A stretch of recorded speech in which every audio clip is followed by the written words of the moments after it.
రేవతి వంటలకు స్వాగతం. ఈరోజు మనం సార్లో పెట్టే సలివిడి ఎలా తయారు చేయాలో చూద్దామండి. రైస్ని తీసుకుని 2 సార్లు శుభ్రంగా కడుక్కున్న తర్వాత వాటర్ పోసుకుని 12 గంటల వరకు నానబెట్టుకుని ఉంచుకోవాలండి. 12 గంటల తర్వాత వాటర్ అంతా తీసేసి తడిగా ఉన్న బియ్యాన్ని మిక్సీలో వేసుకుని మెత్తగా పిండాడి పెట్టుకోవాలి. అలాగే 1/2 కేజీ బియ్యానికి 1/2 కేజీ బెల్లం పడుతుందండి. బెల్లం కూడా ముక్కల కింద చేసుకుని పక్కన పెట్టుకోవాలి.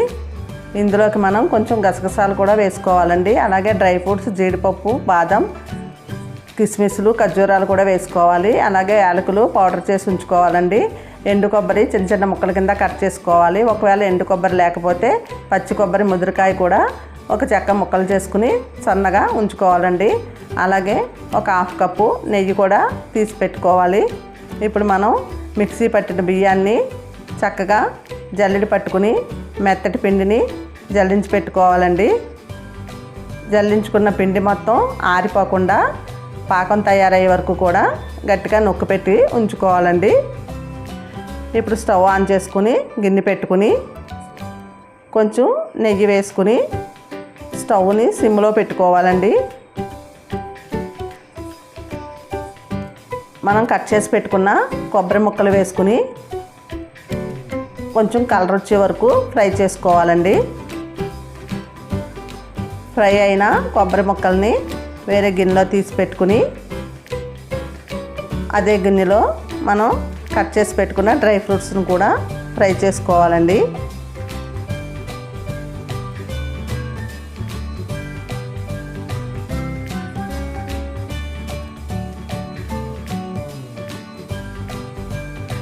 డ్రై ఫ్రూట్స్ కొద్దిగా ఫ్రై అయిన తర్వాత స్టవ్ ఆఫ్ చేసుకుని ఆ వేడిలో గసగసాలు వేసుకుంటే సరిపోతుందండి.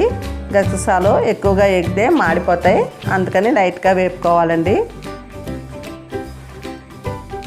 ఒకసారి ఫ్రై చేసుకుని తర్వాత గిన్నె తీసి పక్కన పెట్టుకోవాలండి. ఇప్పుడు వేరే గిన్నె పెట్టుకుని మనం ముక్కలు చేసి పెట్టుకున్న బెల్లాన్ని వేసుకోవాలండి. 1/2 కేజీ బెల్లానికి 1/2 లీటరు వాటర్ పడుతుందండి.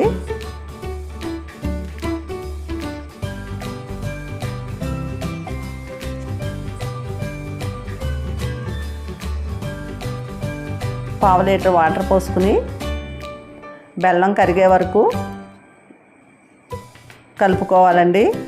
బెల్లం కరిగిన తర్వాత వాటర్ని ఒకసారి మనం వడకట్టుకోవాలండి. డస్ట్ ఏమన్నా ఉన్నా పోతుంది.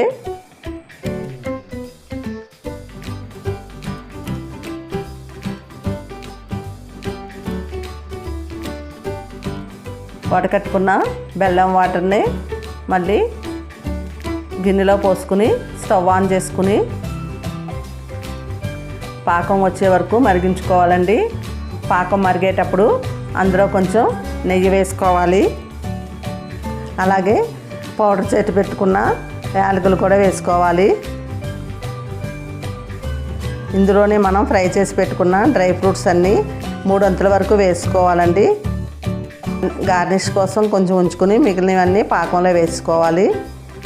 పాకం దగ్గరికి వచ్చే కొలది మనం వాటర్లో వేసుకుని పాకం ఉండవింది లేనిది చూసుకుంటూ ఉండాలండి.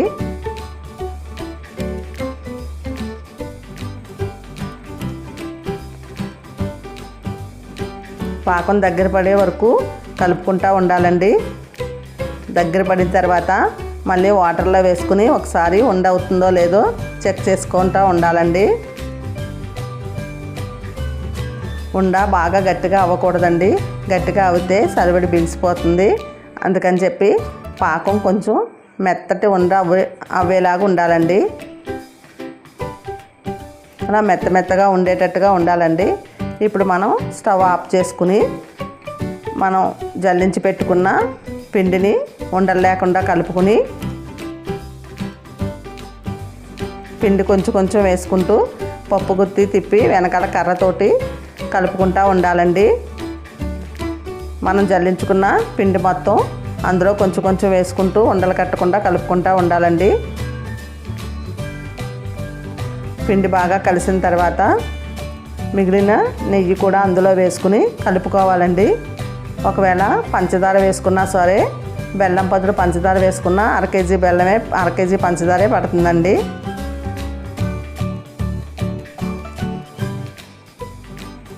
పిండి అంతా కలిసిన తర్వాత దాన్ని మనం ఏ గిన్నెలోకైనా తీసుకోవాలండి.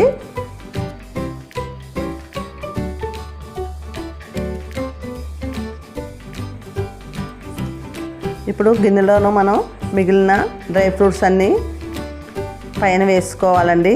అలాగే కట్ చేసి పెట్టుకున్న ఖర్జూర ముక్కలు కూడా పైన వేసుకోవాలి.